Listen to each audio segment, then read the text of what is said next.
الحمد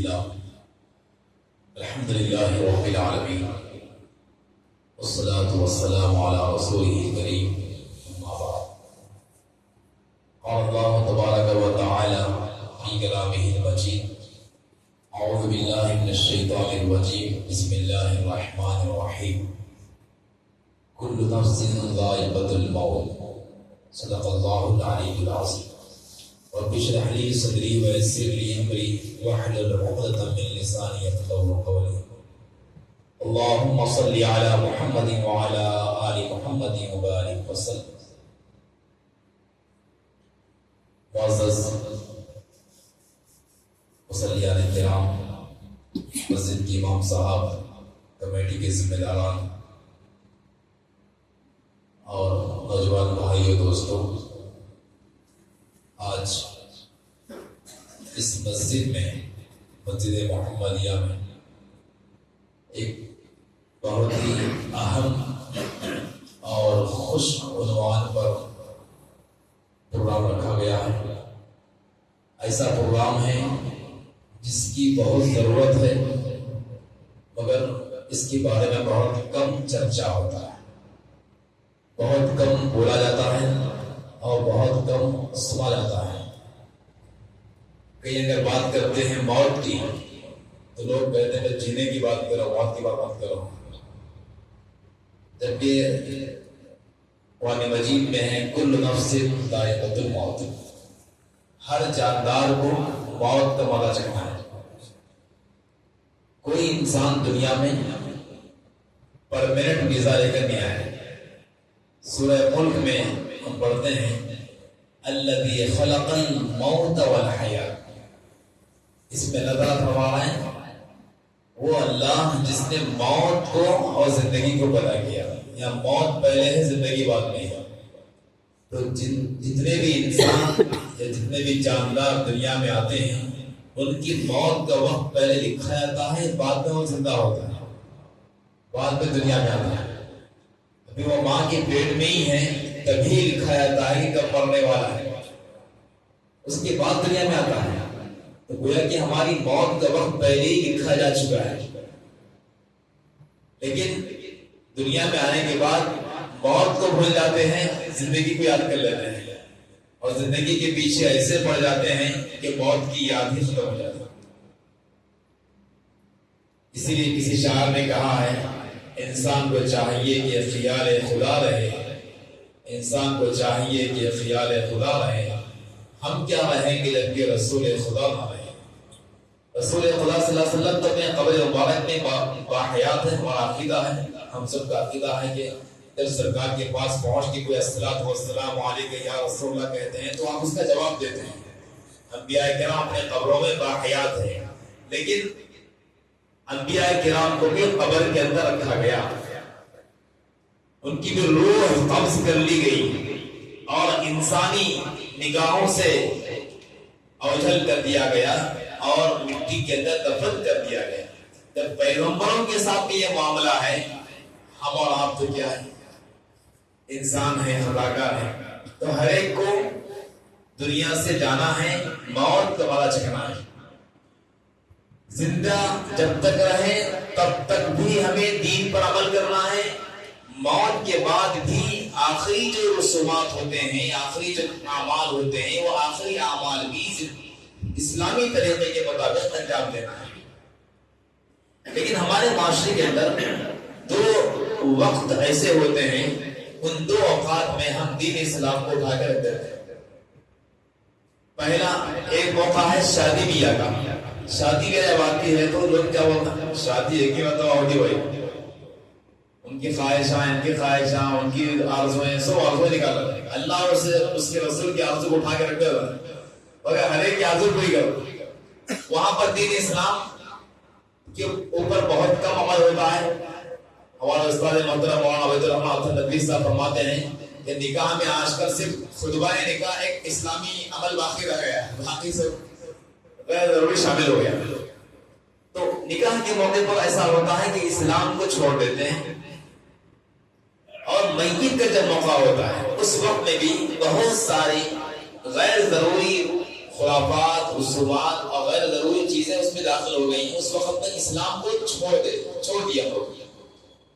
ایک صحابیہ کا واقعہ ہے کہ حضور اکرم صلی اللہ علیہ وسلم کی صحابیاں ہیں اور ان کے بچے کا انتقال ہو گیا، نوجوان بچہ کا انتقال ہو گیا، تو ان کا غسل وغیرہ ہوا اور میت کو تیار کرنے کے بعد صورت دیکھنے کے واسطے بلاتے ہیں تو ان کو بلایا گیا صورت دیکھنے کے واسطے، بیٹے کی آخری صورت دیکھنے کے واسطے بلایا گیا، تو وہ خاتون پورا باحجاب ہو کر برقع اوڑھ کے حجاب اوڑھ کے وہاں پر آ کے اپنے بیٹے کی تصویر، اپنے بیٹے کی صورت دیکھنے کے واسطے آئے، تو کہنے والوں نے کہا کہ بیٹے کا انتقال ہوا ہے، تم اتنا جو ہے پردہ کر کے آئے، اتنا حجاب کر کے آئے، یہ کیا ہے؟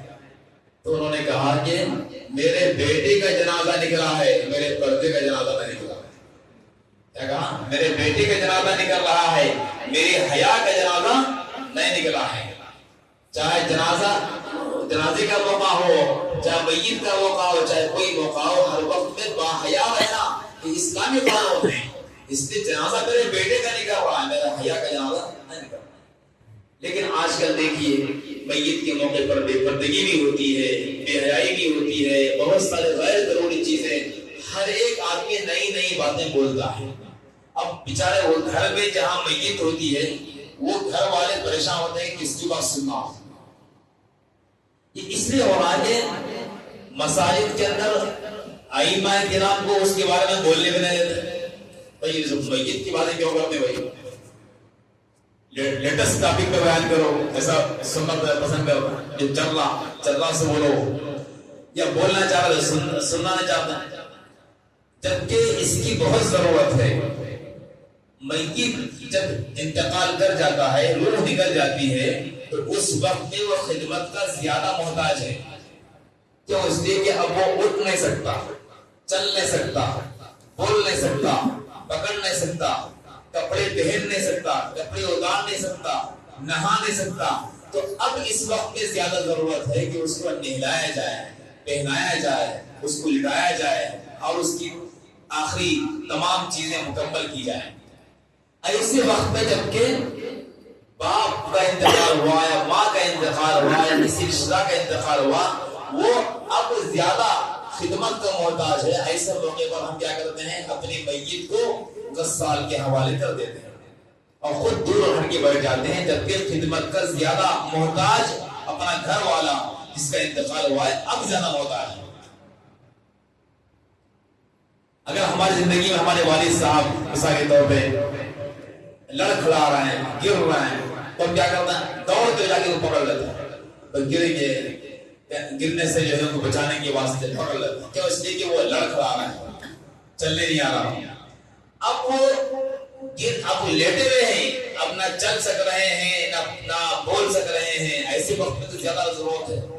اسی لیے حضور اکرم صلی اللہ علیہ وسلم کا جب وصال ہوا تو آپ صلی اللہ علیہ وسلم کو آپ کے گھر کے افراد نے غسل دیا ہے، اور بہتر یہی ہے اسلامی تعلیمات میں کہ کسی کا انتقال ہو جائے تو گھر کے افراد غسل دیں، کیونکہ ہمارے گھر کے افراد میں سے کسی کا انتقال ہو گیا تو ہم جتنا محبت کے ساتھ میں، جتنا درد کے ساتھ میں غسل دے سکتے ہیں، اتنا ایک کمرشل غسال اتنا درد سے غسل نہیں دیتے۔ اور غسل کے میت کو غسل دیتے وقت بھی پردے کا خیال کرنا ہے، سطر کا خیال کرنا ہے، لیکن عام طور سے ایسا نہیں ہوتا ہے۔ اس لیے یہ جو کیمپ رکھا گیا ہے اس کا مقصد یہ ہے کہ ہم آخری وقت کے جو اعمال ہے اس کو ہم سیکھیں اور سیکھ کر اس کے مطابق عمل کریں، جو کہ ہر گھر کے اندر کسی نہ کسی کا انتقال ہونا ہے، ہر گھر میں انتقال ہونا ہے۔ ایسا نہیں کہ جو ہے آج ہم انتقال کے بارے میں سنیں تو جو ہے انتقال ہو جائے گا، ایسا نہیں ہے۔ موت تو اپنے وقت آنے والی ہے۔ کسی کے موت کا چرچا کرنے سے، موت میت کے پاس جانے سے گھر میں کسی کا انتقال نہیں ہوتا۔ ویسا اگر ہوتا تو 10 سال کے گھر میں ہر دن انتقال ہوتا تھا، آگے 10 سال ہو جا کے غسل دے جاتا، وہ تو کچھ بھی نہیں ہے۔ موت تو جب آنا ہے تب آئے گی، اس کا وقت مقرر ہے۔ اذا جاء اجلهم لا يستأخرون ساعة ولا يستقدمون، جو وقت مقرر ہے اس سے نہ 1 منٹ پہلے ہوگا نہ 1 منٹ بعد ہوگا، جو وقت مقرر ہے تب موت آئے گی۔ یہ تمہیدی گفتگو تھی، آپ حضرات کو اس طرف مائل کرنے کے واسطے میں نے گفتگو کیا ہے. تو امید ہے کہ آپ سب اس گفتگو کو سننے کے لیے اور اس کی ضرورت کو محسوس کرتے ہوئے آپ نے سننے کا مزاج بنایا ہوگا. اب آئیے اس قسم کی جہاں گفتگو ہوتی ہے پہلے وصیت کے بارے میں بولتے ہیں. وصیت کس کو بولتے ہیں؟ وصیت کہتے ہیں مرنے سے پہلے کچھ باتیں بولنا، میرے بعد کیا کرنا ہے. مگر کون کب مرنے والا ہے کیا معلوم؟ ایسا تو نہیں کہ 50 سال کے بعد ہی موت آئے گی، 60 سال کے بعد ہی موت آئے گی. کئی نوجوان بچوں کو بھی ہم جو ہے دفنائے ہیں، کئی چھوٹے بچوں کو دفنائے ہیں. تو ہر انسان کو وصیت کرنا ہے. کب کرنا ہے؟ جب ٹائم ملا کر لینا. ریٹائرمنٹ کا انتظار نہیں کرنا ہے. اہم چیزیں جو فرائض کی لائن سے ہیں وہ تو ضرور وصیت کرنا، چاہے نوجوان ہو چاہے بوڑھے ہو. مثال کے طور پر کہیں کسی سے آپ قرضہ لیے ہیں، گھر میں سب کو معلوم رہنا، بیوی کو معلوم رہنا یا شوہر کو، بیوی لیے تو شوہر کو معلوم رہنا، شوہر لیے تو بیوی کو معلوم رہنا، بچے لیے تو ماں باپ کو معلوم رہنا، ماں باپ لیے تو بچوں کو معلوم رہنا. قرضہ لیے ہیں، اتنا قرضہ لیے ہیں. کیوں؟ اس لیے کہ ہم قرضہ لیے اور لے کر انتقال کر گئے تو کون ادا کریں گے؟ وہ بعد میں وہ قرضہ لا کے گھر میں بولے گا آپ کے فلاں اس کا انتقال ہوا، اتنے لاکھ روپے قرضہ دینا ہے. تب ہم سے پریشان ہو جائیں گے. جب پھر لعنت برآمد کر گیا ہمارے والد صاحب اتنا قرضہ لیے لے کے چلے گئے، پتہ نہیں کیا ہوگا، صحیح ہے غلط ہے وہ بھی یقین نہیں ہوتا.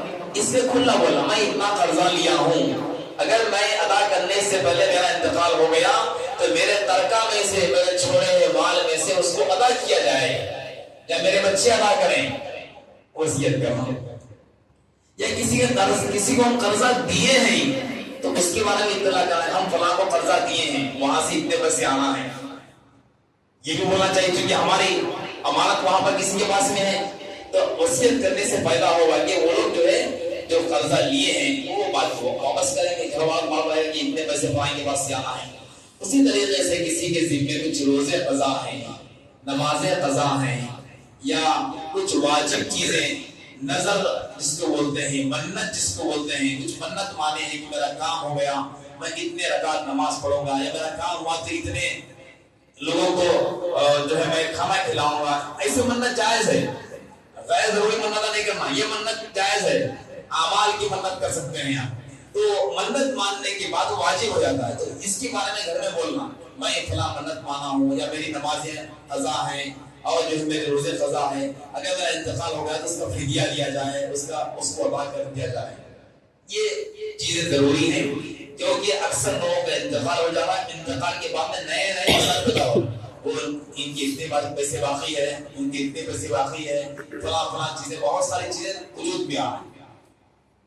حضور اکرم صلی اللہ علیہ وسلم کا معمول تھا جب بھی کسی جنازے کے پاس آتے تھے تو پہلے پوچھتے تھے کہ یہ جس کا انتقال ہوا ہے کسی کا قرضہ باقی ہے کیا؟ پوچھتے تھے. قرضہ باقی ہے تو آپ فرماتے تھے کہ پبلک میں سے کوئی بھی اگر وہ قرضہ ادا کرنے کی ذمہ داری لیتا ہے میں اس کی نماز پڑھاؤں گا، ورنہ نماز نہیں پڑھاؤں گا، آپ پڑھ لو.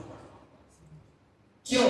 اس لیے کہ وہ کسی کا قرضہ باقی ہے، باقی رکھ کے مر رہا ہے، اللہ کے پاس جا رہا ہے تو اللہ تعالیٰ اس کی بخشش نہیں کریں گے.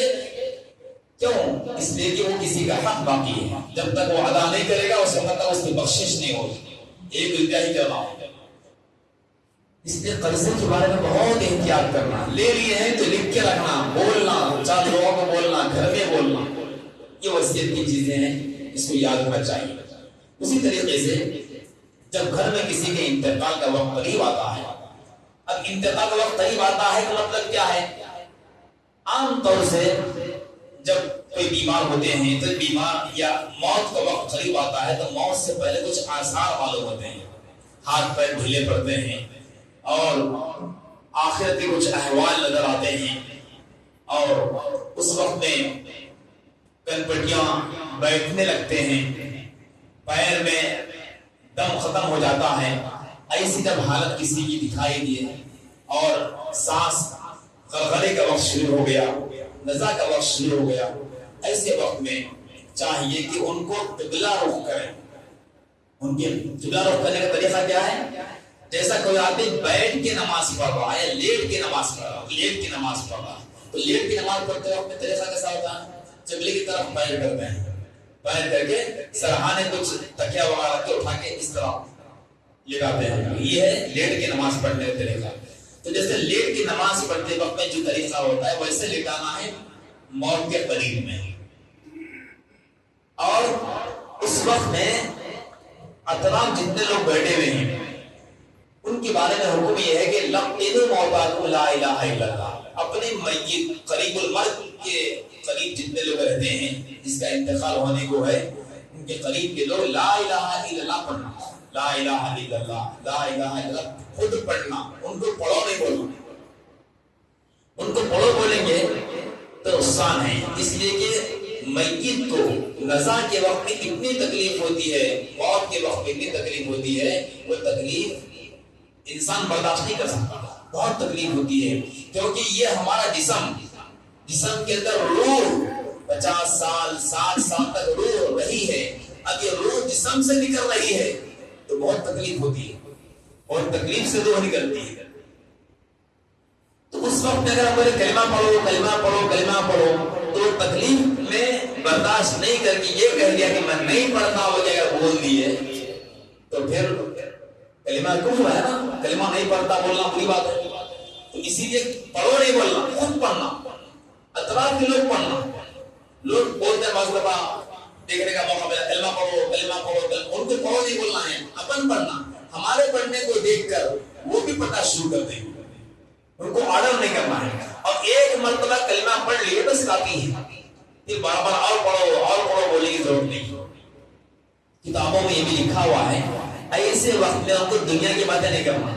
یہ آپ کی بیٹی ہے ان کو کیا بولتے بولو, یہ بیٹا ہے کیا بولتے بولو, اور کھیتوں کے بارے میں کیا بولتے بولو, گھر کے بارے میں کیا بولتے بولو. ایسا کچھ بولنے کی ضرورت نہیں. دنیا کے بارے میں ان کے ذہن کو دنیا کی طرف مائل نہیں کرنا. جو بولنا ہے پہلے بول دیا ہوں, جو کرنا پہلے کرنا تھا. اب آخری وقت میں ان کو دنیا کی طرف مائل نہیں کرنا. اور گھر کے بارے میں بولو, گھر کس کو دینا بولو, اور جنت کس کو دینا بولو. دنیا کے بارے میں ان کے ذہن کو منتقل نہیں کرنا. بس خالی کلمہ پڑھنا لا الہ الا اللہ لا الہ الا اللہ. ایک مرتبہ پڑھنے بس کافی ہو گیا. پھر اس کے بعد جب روح نکلتی ہے تو روح نکلنے کے وقت میں اس کی ایک علامت ہے. علامت یہ ہے کہ مرنے والے کی آنکھیں کھل جاتی ہیں. حدیث میں آتا ہے, صحیح مسلم کے اندر روایت ہے, جب فرشتہ روح قبض کرنے کو آتا ہے تو اس کے جسم میں سے روح جب لے کے جاتا ہے تو میت اپنے روح کو جاتی ہوئی دیکھتی ہے, آنکھیں پھاڑ کے دیکھتی ہے. تو روح نکلتے وقت میں تو اس کو دیکھنے کی طاقت تھی, آنکھ کھول کے دیکھنا شروع کر دیا. اب دوبارہ آنکھ بند کرنے کی طاقت نہیں ہے اس کو, کیونکہ جسم میں روح نہیں ہے. جسم میں روح چلے گا نا, تو اب آنکھ بند کرنے سے نہیں آتا اس کو. تو یہ علامت ہے کہ اب اس کی روح چلے گی. تو اب اس وقت سامنے رہنے والے لوگ کیا کرنا, جیسے ہی انتقال ہو گیا, آنکھیں پھٹی کی پھٹی رہ گئی اور بالکل جسم لاغر ہو گیا, بےدم ہو گیا. اب سامنے والے لوگ ان کی آنکھ کو بند کرنا, پیر سیدھا کرنا, دونوں پیر کے انگوٹھوں کو ملا کے ایک کپڑا ایک ڈوری بند دینا, کیونکہ ورنہ پیر ایسا پھیل جاتا ہے. دونوں پیروں کو ملا کے بند دینا, ہاتھ سیدھے کر دینا. بعض لوگ ایسا رکھ دیتے نماز کی شکل میں, صحیح نہیں, سیدھا رکھ دینا, پیر سیدھا کر دینا, پیر سیدھا کرنا, ہاتھ سیدھے کرنا اور چہرہ بالکل سیدھا کر دینا. اور قبلے کی طرف کرنا ضروری نہیں ہے. بعض لوگ سمجھتے ہیں قبلے کی طرف کرنا ضروری ہے, سمجھتے ہیں. ہم ایک کتاب لکھے یہاں پر ہے, چھوٹی کتاب میں امام صاحب کو دیا ہوں میں, اس میں مختصر چیزیں بیان کی گئی ہیں. اس میں جامع نظامیہ سے فتویٰ بھی لیے اس کے بارے میں کہ میت کو انتقال کے بعد میں کیسے لٹانا, غسل کے وقت میں کیسے لٹانا. تو اس میں لکھا ہوا ہے کہ جیسی سہولت ہے ویسا کرنا, لازم نہیں قبلے کی طرف کرنا بول کے.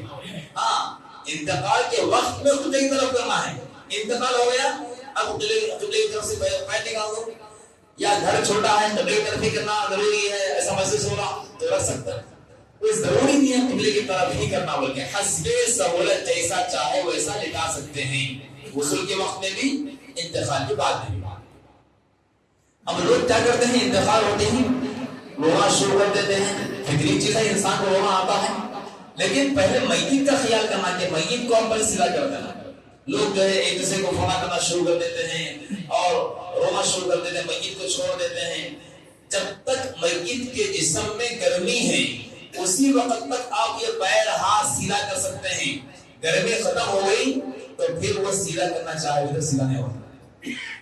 بعض دفعہ ایسا کہیں کہیں دیکھنے کا موقع ملتا کسی کا پیر ایسا اٹھا ہوا ہے, ایسا ہے, وہ سیدھا کرنے کا سیدھا نہیں ہوتا. ہاتھ ایسا ہوتا یا چہرہ ایسا بنگا رہتا, کیوں؟ اس لیے کہ انتقال کے تھوڑی بات میں سیدھا نہیں کرے.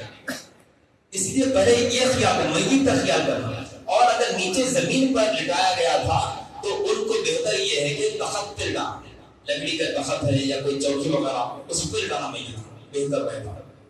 پھر ان کے پیٹ پر ایک کپڑے کے اندر کچھ چاول یا نمک یا کوئی وزنی چیز رکھ کر ان کے پیٹ پہ رکھ دینا تاکہ پیٹ پھول نہ پائے. اور میت کے قریب میں بیٹھ کر سورہ پڑھنا یا کوئی قرآن مجید کی تلاوت کرنا صحیح نہیں. ادھر دور ہٹ کے دوسرے مقام پہ دوسرے کمرے میں بیٹھ کے قرآن شریف کی تلاوت وغیرہ کر سکتے ہیں, یہ سارے ثواب کے لیے. پھر اب میت کے جو گھر کے لوگ ہیں ان کے واسطے جہاں پر فطری چیز ہے انسان کو رونا آتا ہے, لیکن رونے کے علاوہ اس وقت میں زیادہ تر دعائیں کرنے کا اہتمام کریں, قرآن مجید کی تلاوت کرنے کا اہتمام کریں اور تجہیز تکفین کا انتظام کرنا شروع کریں. تجہیز تکفین کس کو بولتے ہیں؟ غسل کا انتظام کرنا, کفن کا انتظام کرنا. 3 چیزوں میں جلدی کرنے کا حکم ہے. نماز کا وقت آیا فوراً نماز پڑھ لینا, نکاح کا وقت آ گیا نکاح کر دینا. پھر میت جب انتقال ہو گیا تو جلدی سے ان کے غسل کفن دفن کا انتظام کر دینا. ابھی آتے وقت میں ہمارے حافظ عبدالغفار صاحب ہمارے ساتھ میں آئے ہیں, ماشاءاللہ کئی سالوں سے میتوں کو غسل دیتے ہیں اور لاک ڈاؤن میں بھی غسل دیے اور ایسے میتوں کو غسل دیے کہ گھر والے دور کھڑے ہوئے ہیں, لیکن یہ بیچارے حافظ عبدالغفار صاحب ماشاءاللہ اکیلے جا کے اپنے ہاتھوں سے غسل دیے. لوگ ڈر رہے تھے کہ وائرس آئے گا, فلاں ہوگا, مر جائیں گے, ہلاک ہو جائیں گے, کہ اللہ کا فضل ہے کئی سینکڑوں میتوں کو غسل دیے وائرس والے, لیکن اللہ کا فضل آج کل انتظار چل رہا ہے تاخیر تھوڑا مضبوط بنا پڑے گا. اللہ جس کو رکھے اس کو کون چکے. مدعی لاکھ چاہے کیا ہوتا ہے, وہی ہوتا ہے جو منظور خدا ہوتا ہے. لوگ ڈرتے ہیں. تو اب میت کو غسل دینے کا انتظام کرنا, کفن کا انتظام کرنا. پہلے اپنے گھر کے لوگ اس بات کی کوشش کرنا کہ ہم غسل دیں گے, مگر طریقہ سیکھے تو دے سکتے ہیں نا. تو آج کا ایک کیمپ اسی لیے رکھا گیا کہ طریقہ آپ کو سکھایا جائے. بس آسان طریقہ ہے, کوئی مشکل نہیں. آسان طریقہ چند چیزیں اگر آپ کو ذہن میں بٹھا لی تو بس ہو جائے گا. تو غسل کا انتظام کرنا. غسل کے انتظام کے لیے کیا کرنا ہے؟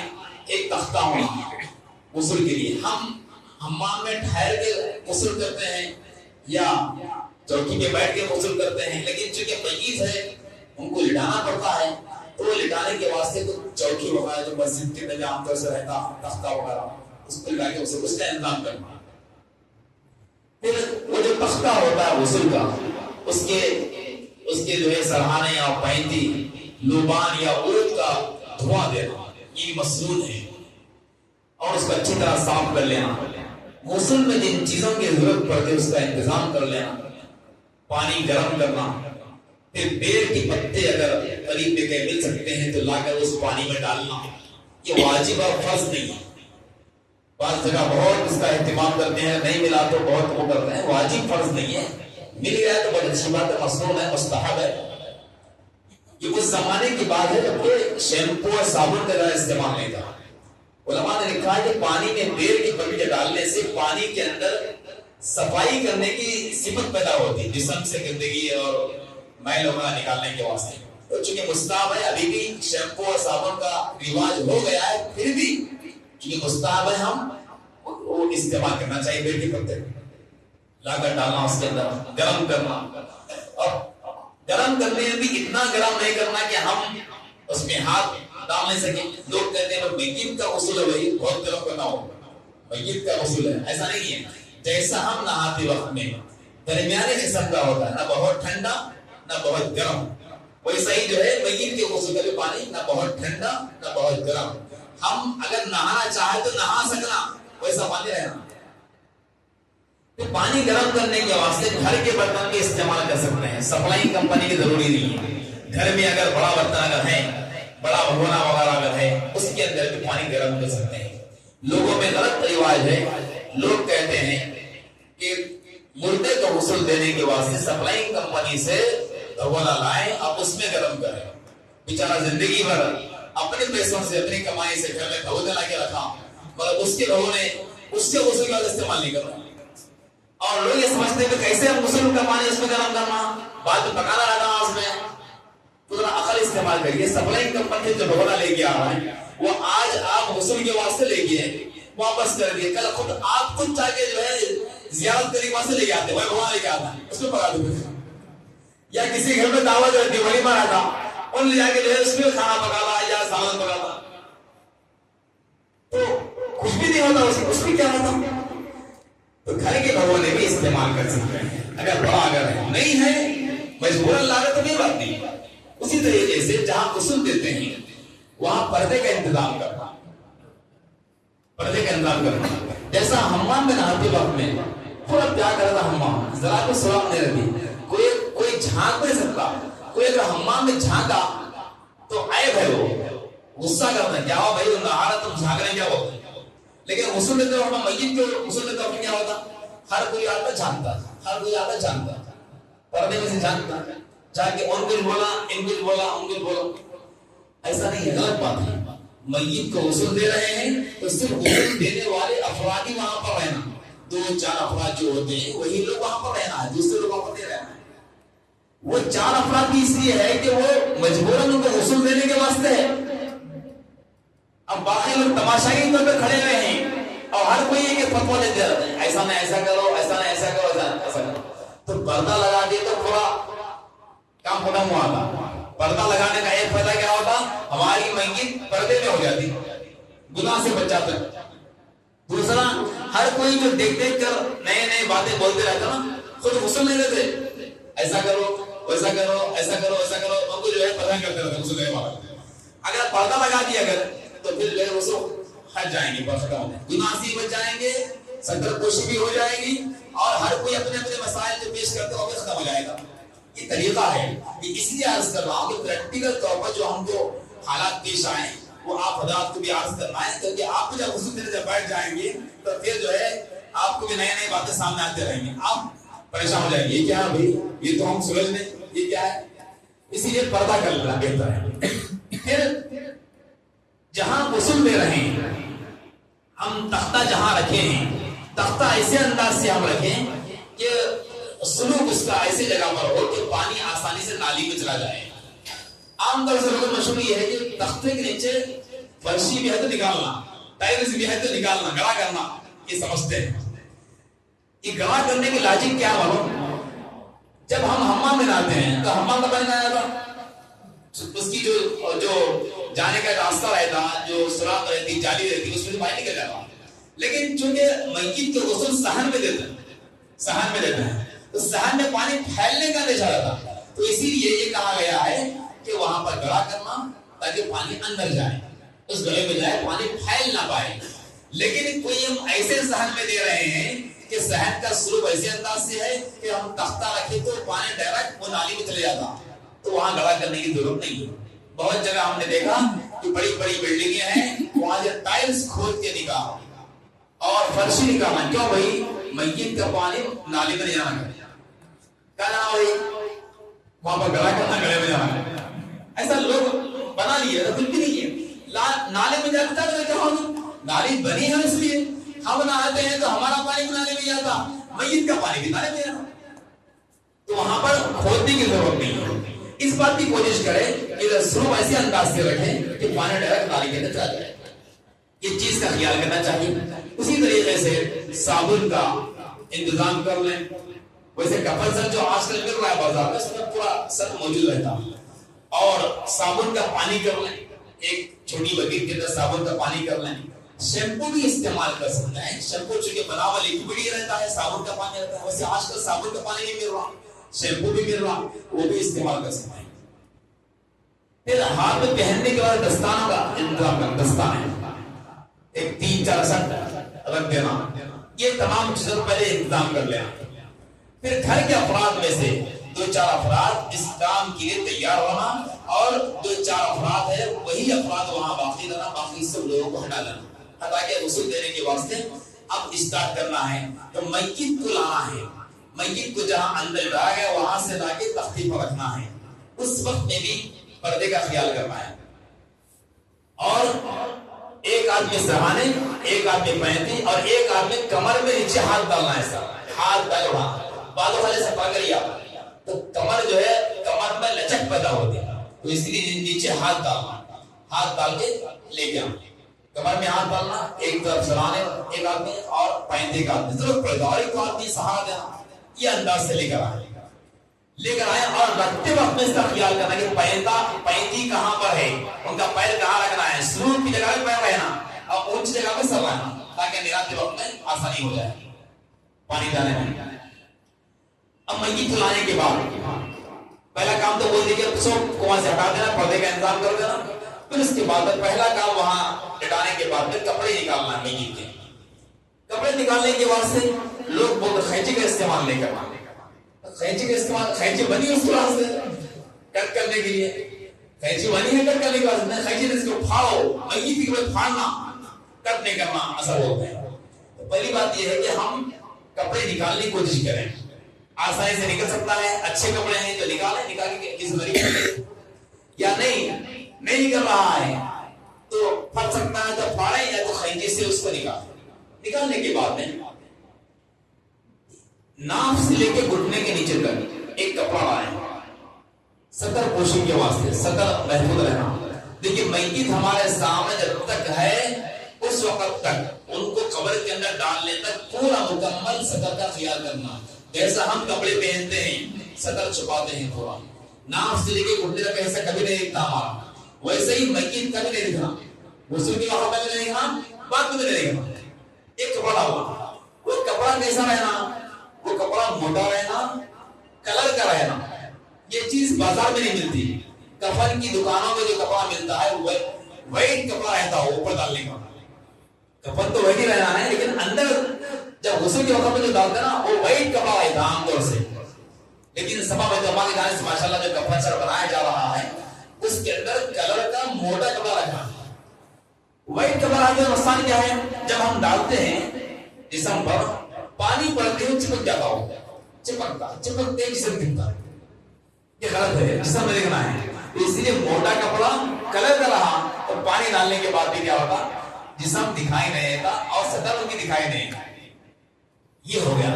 اب پھر اس کے بعد میں کپڑے نکال دیے اور ایک کپڑا ڈال لیے، سطر پوشی ہو گئی، پہلا کام جو کرنا ہے اپنے بائیں ہاتھ میں دستانے پہننا، بائیں ہاتھ میں دستانے پہن کر ان کی گندگی صاف کرنا، کام تو کراہت والا ہے یہ کام لیکن کرنا ہے۔ اگر کسی کے باپ کا انتقال ہوا بیٹا کر رہا ہے، یا بیٹے کا انتقال ہوا باپ کر رہا ہے، یا رشتہ کا انتقال ہوا کوئی رشتہ دار کر رہا ہے، تو اس سے بڑھ کے اور کیا خدمت ہے کہ ان کی گندگی ہم صاف کر رہے ہیں اسی وقت میں جب وہ صاف نہیں کر سکتے، ان کے کپڑے ایسے وقت میں نکالنے کے کپڑے نکال نہیں سکتے، ہم نکال، آج وہ تختے پر ہے کل ہم تختے پر رہ سکتے ہیں، آج ان کے کپڑے ہم نکال رہے ہیں اور کل یہ کپڑے ہم پہنے ہیں، لیکن یہ کپڑے میں نکالوں گا یا غسان نکالے گا معلوم نہیں، اس لیے کراہت کی ضرورت نہیں، ہر ایک کو جانا ہے، اس لیے اپنے ہاتھ میں دستانے پہن کے گندگی صاف کرنا، 3 بار گندگی صاف کرنا اور اچھی طرح پانی وغیرہ ڈال کے صاف کرنا ہے، پہلا کام ہے غسل شروع کرتے وقت۔ اور ایک بات یاد رکھیے اس میں کوئی دعا نہیں ہے، اب پورے جتنے مسلک ہے دیوبندی، بریلی، اہل حدیث، غیر مقلدین، جتنے بھی جماعتیں ہیں تمام کی کتابیں پڑھ لیجیے، سب پڑھ کے میں آپ کو بول رہا ہوں کسی بھی کتاب میں کوئی بھی دعا میت کو غسل دینے کی نہیں۔ جامع نظامی کی کتاب ہے نصاب خدمات اہل شریعہ، نصاب خدمات اہل شریعہ کے نام سے وہ کتاب ماشاءاللہ جامع نظامی میں پڑھائی جاتی ہے، بعد اس کا امتحان بھی ہوتا ہے، تو نصاب خدمات اہل شریعہ کے اندر بھی کوئی دعا لکھی نہیں۔ اب بعض لوگ استاد جو لمبی لمبی دعائیں پڑھتے ہیں غسل کے وقت میں، بڑی بڑی دعائیں پڑھتے ہیں، ویسی کوئی دعا کسی کتاب میں کسی مسلک کے لوگوں کے پاس نہیں، بس لوگ بنا لیے لمبی لمبی دعائیں سن کے ہم لوگ یہ سمجھنا ہے ایسی دعا تو ہم زندگی میں کبھی بھی یاد نہیں کر سکتے، لہٰذا رستا کے بلاؤ غسل دینے کا استعمال تو بول دو. کوئی دعا نہیں. غسل میت کے غسل میں صرف ایک ہی فرض ہے. میت کے غسل میں صرف ایک فرض ہے. ہمارے غسل میں 3 فرض ہے. ہم غسل کریں گے زندہ آدمی، تین فرض ہے ہمارے غسل میں. اچھی طرح کلی کرنا پہلا فرض. زندوں کے غسل کا فرمان کو اچھی طرح کلی کرنا، روزہ نہیں تو رگڑا کرنا. نمبر 2 یہ ناک پر پانی ڈالنا نرم حصے تک. تیسرا فرض کیا ہے؟ پورے جسم پہ پانی بہانا، بال برابر کی جگہ سوکھی نہیں رہنا. یہ زندوں کے غسل کے فرائض ہے. اور مردے کے غسل کے ایک ہی فرض لگا. کیا فرض ہے؟ پورے جسم کو کچا کرنا، پورے جسم کو کچا کرنا، تر کر دینا، بس یہ ایک فرض ہے. اب کچا کیسے کرنا، کیسے دھونا؟ چونکہ وہ بیگم ہے اس لیے اس کا کچھ طریقہ ہے. یہ کچھ بھی نہیں، کچھ پریشان ہونے کی ضرورت نہیں ہے. کچھ فرض چھٹ گئی کیا ہے نہیں. جیسے ہم نہاتے وقت میں کلی نہ کرے، بعد میں یاد آیا تو جو ہے سوچتا ہے کلی نہ کرے ہوئے ہم ناک میں پانی ڈالنا بھول گئے. ویسا کچھ بھی نہیں ہے. میت کو خالی بھگا دینا ہے، پورے جسم پہ پانی بہا دینا، بس فرض ادا ہو گیا. مگر مثلاً طریقہ کیا ہے وہ طریقہ آپ بتانا ہے. مثلاً طریقہ مثلاً یہ ہے کہ پہلے ہم گندگی صاف کریں، پھر اس کے بعد میت کو وضو کرائیں. اسٹیپ بائی اسٹیپ آپ غور سے ذہن میں رکھیے، انشاءاللہ تو وسیع وہاں بتایا جائے گا. گندگی صاف کرنا، دوسرا کام کیا ہے؟ وضو کرانا. وضو کرانے میں بھی ہم جب وضو کرتے ہیں تو پہلا کیا کرتے ہیں؟ دونوں ہاتھ گٹوں تک دھوتے ہیں. کیوں دھوتے ہیں بھائی؟ اس لیے دھوتے ہیں کہ یہی ہاتھ سے، یہی ہتھیلیوں سے ہم کو وضو کرنا ہے. یہی ہتھیلیوں سے پانی لے کے کلی کرنا، یہی ہتھیلی سے پانی لے کے ناک میں پانی ڈالنا، یہی ہتھیلی سے پانی لے کے چہرہ دھونا ہے. تو پہلے یہ صاف کرنا، اس کو بولتے ہیں آلائے تطہیر. یہ پاک کرنے کا آلہ ہے. اس لیے پہلے اس کو ہم پاک کرتے ہیں کہ ایسا نہ ہو کہ اس میں گندگی رہ گئی تو چہرہ بھی گندا ہو جائے گا، ہاتھ بھی گندا ہو جائے گا. تو اب میت چونکہ خود غسل نہیں کر رہا، ہم غسل لے رہے، تو ہم اپنے ہاتھ کو دھو لینا. ہم اپنے ہاتھ کو دھو لینا. پھر میت کلی نہیں کر سکتا. کلی کرنے کے وقت جان ہونا پڑتا، روح ہونا پڑتا. منہ میں پانی رہ کے طاقت سے پانی باہر پھینکنے کو کلی بولتے ہیں. میت میں طاقت نہیں کلی کرنے کی، تو میت کو کلی نہیں کرانا ہے. پھر کیا کرنا ہے؟ روئی کچا کرنا، کچی کرنا، یا کوئی کپڑا کچا کر کے ان کے دانتوں میں پھیر دینا. دائیں طرف یہ سامنے اور یہ بائیں طرف اچھی طرح سے 3 مرتبہ کچا کپڑا، کچی روئی پھیر دینا. یہ کلی ہو جائے. ناک میں پانی ڈالنے کا کبھی ضروری نہیں، وہ بھی روئی یا کچا کپڑا کر کے ناک میں پانی کو کچے کپڑے سے ناک میں پہنچا دینا. یہ بھی ناک میں پانی ڈالنا ہو گیا. اب اس کے بعد کیا ہے؟ چہرہ دھلانا.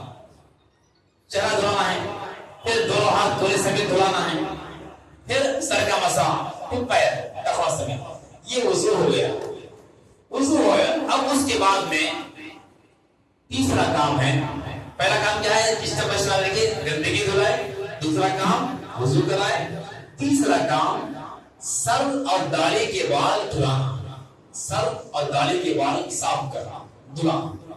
صابن کا پانی لے کر اچھی طریقے سے سر کے بالوں کو نیچے اوپر جتنا ہے پورا سر اس طریقے سے دھلا دینا، اور داڑھی کے بالوں کو بھی دھلا دینا. اب اس کے بعد میں جسم کو تر کرنا اچھی طریقے سے، تھوڑا پانی جسم پہ ڈالنا. ڈالنے کے بعد میت کے داہنے طرف کے حصے کو دھونا ہے، رائٹ سائڈ کے حصے کو دھونا ہے. تو کیا کرنا؟ لیفٹ سائڈ سے اٹھانا. یہ میت سمجھیے آپ، یہ میت ہے. اب میرا میت کا داہنا طرف یہ سمجھیے مثال کے طور پہ، تو ایسا اٹھانا. مثال دے رہا ہوں، رائٹ سائڈ پہ دھونا ہے تو اٹھانا. کیسے اٹھانا؟ یہاں ایک ہاتھ میں، یہاں ایک ہاتھ میں، یہاں 3 ہاتھ میں تھوڑے سے اٹھانا، آہستہ اٹھانا. اب جو آپ کے غسل دے رہا ہے وہ نیچے کے حصے میں، اوپر کے حصے میں اچھی طریقے سے دھو دینا. صابن کی پانی سے، صابن سے اچھی طریقے سے دھو دینا. رائٹ سائڈ کا حصہ پہلے دھو دیے، تو لیفٹ کروٹ کر کے رائٹ کا حصہ پہلے دھو دینا. رائٹ کا حصہ دھو دیے، پھر رائٹ کروٹ کر کے لیفٹ سائڈ کا حصہ دھو دینا. نیچے اوپر اچھی طرح ختم یہ ہو گیا تھوڑا جسم ہو گیا. اس کے بعد کیا کرنا ہے؟ میت کو نارمل لٹا دینا. پیٹ میں گندگی ہو سکتی ہے, پیٹ میں گندگی ہو سکتی ہے, وہ گندگی نکالنا ہے. کیسے نکالنا ہے؟ ایک ہاتھ پیٹ پہ رکھنا, ایک ہاتھ ان کے سرانے رکھنا, کے سرائے سے اٹھانا, میت کو سر سے اٹھانا نیچے سے, پھر پیٹ دبانا سینے سے لے کے پورا ناف تک, ناف کی جگہ دبانا, 2-3 بار دبانا. ضرورت پڑنے پہ ساتھ میں 1-2 آدمی کا سہارا لینا, لے اٹھانا پھر چھوڑنا, اٹھانا چھوڑنا. تو پیٹ میں کچھ گندگی رہ سکتی ہے, وہ گندگی نکل جائے گی. اب گندگی نکل گئی تو اس کے بعد پھر ہاتھ میں دستانے پہن لینا, پہن کے صاف کر دینا. صاف کر کے پھر دوبارہ غسل کو لوٹانے کی ضرورت نہیں. بعض لوگ یہ پیٹ دبانے کا پہلے ہی کر لیتے ہیں, پہلے بھی کر سکتے ہیں مگر بعد میں کرنا مستحب ہے. کتابوں میں ایسے لکھا ہوا ہے اور اس کا فائدہ بھی ہے. فائدہ یہ ہے کہ پہلے آپ پیٹ کو دبا کے نکال دیے تو گندگی نکلنے کو تکلیف ہوئی, کیونکہ میت کا انتقال پتہ نہیں کتنے گھنٹے ہو گیا, میت سخت ہو جاتی, جسم کے اندر سختی پیدا ہو جاتی. جب آپ لا کے گرم پانی سے نہلائیں, سر دھلائے, پیر دھلائے, رائٹ لیفٹ کروٹ کرے, تو اتنی دیر تک کیا ہوتا, گندگی نکلنے میں آسانی ہو سکتی, جسم میں نرمی پیدا ہو جاتی. پھر جب آپ پیڑ دبائیں گے تو آسانی سے گندگی نکل سکتی ہے. تو طریقہ یہی ہے, کوئی پہلے بھی کر رہا ہے تو چائے سے کر سکتے ہیں, لیکن بعد میں کرنا زیادہ بہتر ہے. اس لیے کہ پہلے بھی آپ کریں, گندگی نکلی, پھر بعد میں بھی کر رہا ہے, گندگی نکلی, ڈبل کام ہو سکتا. تو اسی لیے جو ہے آخری میں کرنے کا حکم دیا گیا. یہ ہو گیا. اب اس کے بعد آخری کام یہ ہے کہ پھر اور ایک مرتبہ بائیں کمر پر لٹا کے دائیں طرف کا حصہ اٹھائیں اور کافور ملا ہوا پانی جسم میں بہا دینا پڑتا ہے. ایک آدھی بکیر پانی لے کر اس میں کافور ڈال دینا, کافور ڈال کے پانی پورے جسم میں بہا دینا, نیچے اوپر اچھی طریقے سے بہا دینا, اور غسل ہو گیا. کوئی مشکل کام نہیں. پھر یہ بات سن لیجیے, خلاصہ بول دیتا ہوں. پہلا کام کپڑے نکالنا, دوسرا کام گندگی صاف کرنا, تیسرا کام وضو کرنا, وضو کروانا, پھر چوتھا کام سر اور داڑھی کے بال دھونا. اس کے بعد پانچواں کام بائیں کروٹ پہ لٹا کے داہنے طرف کا رائٹ سائڈ کا حصہ دھو دینا نیچے اوپر, پھر رائٹ سائڈ میں کروٹ کر کے لیفٹ سائڈ کا اوپر نیچے کا حصہ دھو دینا. پھر اس کے بعد کا کام کیا ہے, پیٹ دبانا, گندگی نکالنا. پھر اس کے بعد کا کام کیا ہے, کافور ملا ہوا پانی جسم میں بہا دینا. یہ غسل ہو گیا. اتنا ہی ہے, اس کے علاوہ اور کوئی نہیں ہے. شروع کرتے وقت میں نیت کرنا غسل دینے والا, میں اس میت کو پاک کرنے کی نیت سے غسل دے رہا ہوں. بتاؤ آپ اردو میں بولو, تیلگو میں بولو, عربی میں بولو, اللہ کا صرف زبان آتی, یہ بھی کوئی فرض نہیں ہے. اتنا نیت کرنا, میں میت کو پاک کرنے کی نیت کر رہا ہوں. اتنا کر کے بسم اللہ والا ملت رسول پڑھ سکتے ہیں آپ, پڑھ کے بس غسل دینا. اور کوئی دعا نہیں. آپ کبھی حمام میں نہاتے وقت میں لمبی دعائیں پڑھتے ہوئے کسی کو دیکھے آپ, کبھی چھوٹے بچے جو ہے حمام میں شروع کرتے, کلمے پڑھنا شروع کر دیتا ہے, یا کوئی تو آپ کیا بولتے ہیں, بیٹا نہیں پڑھنا حمام میں, اور پڑھنے کی گانے بھی بولتے ہیں وہ.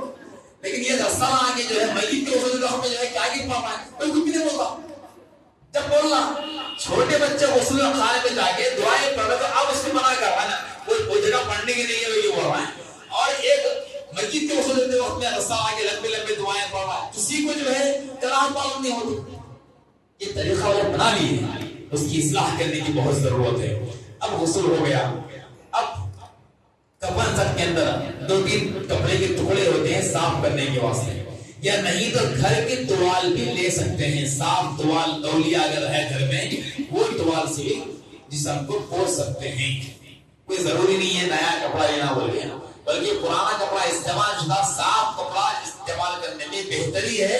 اس لیے کہ پرانا کپڑا پانی کو جلدی جذب کرتا, جلدی کھینچتا. نیا کپڑا لینے تو بہت پوچھنا پڑتا.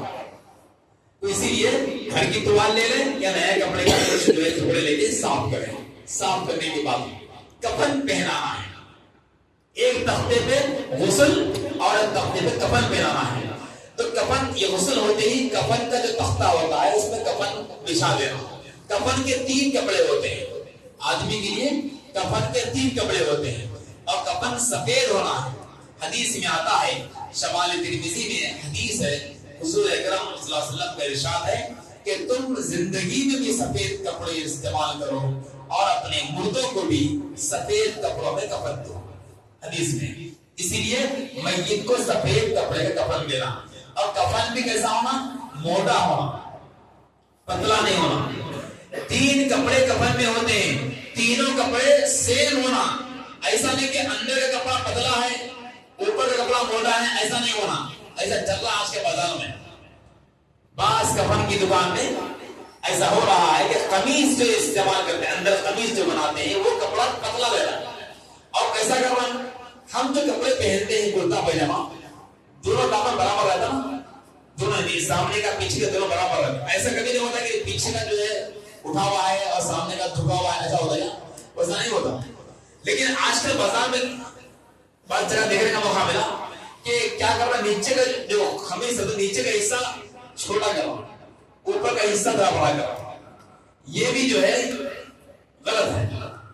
دونوں دامن برابر رہنا، جیسا زندگی میں ہم قمیص پہنتے ہیں ویسے ہی۔ تو کفن کے 3 کپڑے، نمبر 1 چادر، چادر جو انسان کے میت کے سر سے ایک بالش بڑھ کے رہنا اور پیر سے بھی ایک بالش بڑھ کے رہنا، چوٹی بن سکنا، اتنا بڑا رہنا، انسان میت کے جسم سے ادھر 1.5 فٹ بڑھ کے رہنا اور سامنے بھی 1 فٹ بڑھ کے رہنا، چوٹی بن سکنا۔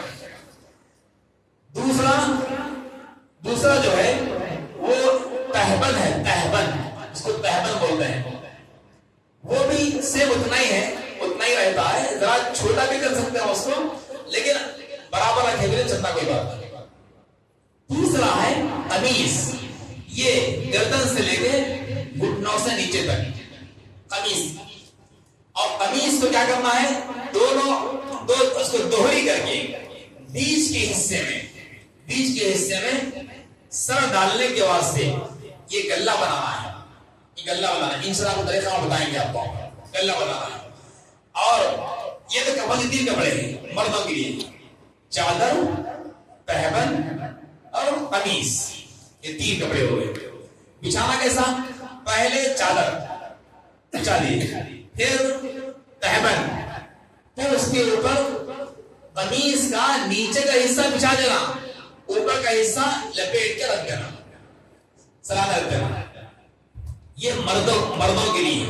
عورتوں کے لیے اور 2 کپڑے بڑھ گئے ہیں، یہ 3 کے علاوہ 3 تو رہتے ہیں، 2 بڑھ گئے ہیں۔ ایک سربند، عورتوں کے سر کے جو بال ہوتے ہیں وہ بال کے لیے سربند رہتا ہے، اور ایک سینہ بند رہتا ہے، وہ سینہ بند بھی یہاں گردن سے لے کے گھٹنے کے نیچے تک رہتا ہے، وہ بھی دونوں کپڑوں کے بیچ میں، چادر اور تہبند کے بیچ میں اس کو ڈالتے ہیں۔ عورت ہے، زیادہ پردہ ہونا ہے، اس لیے سینہ بند بھی کرنے کا حکم دیا گیا۔ عورت کے لیے 5 کپڑے، مرد کے لیے 3 کپڑے، اس سے بڑھ کے استعمال کرنا سنت کے خلاف۔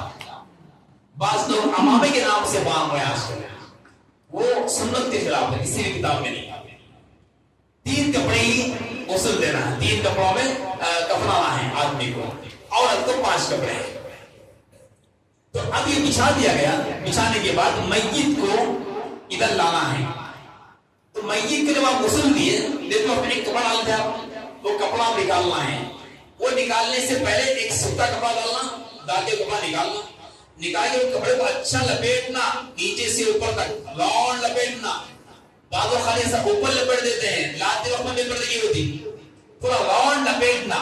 کپڑا نہیں ہے تو گھر کے اندر سے کوئی چادر لینا یا کوئی بیڈ شیٹ لینا، لے کے اچھا لپیٹنا، لپیٹ کے 6 آدمی میت کو اٹھانا، سرہانے ایک آدمی اور کمر میں ایک ہاتھ ڈالنا ایک آدمی، پھر پینتے ایک آدمی، بیچ میں ایک دوالہ پکڑ کے آہستہ لے کے آنا۔ لاتے وقت اس کا خیال کرنا کہ سر وہاں پر رہے جہاں پر کپڑا لپیٹ کر رکھا گیا ہے۔ پھر جیسے ہی لا کر رکھا جائے تو اس وقت میں لا کر رکھتے ہی وہ قمیص سے جو کپڑا لپیٹ کر رکھا گیا تھا وہ آہستہ کھول لینا۔ کھولنے کے بعد وہ جو تہبند، وہ جو باندھ کے لے گیا تھا کپڑا، چاہے وہ بیڈ شیٹ ہو چاہے کوئی بھی ہو، وہ کپڑا آہستہ کھینچ کے نکال دینا۔ نکالنے کے بعد اعضائے سجدہ، سجدے میں جو ہمارے اعضاء استعمال ہوتے ہیں نا، کیا کیا استعمال ہوتا ہے؟ پیشانی، ناک، ہتھیلیاں، گھٹنے، تلوے، وہاں پر کافور لگانا،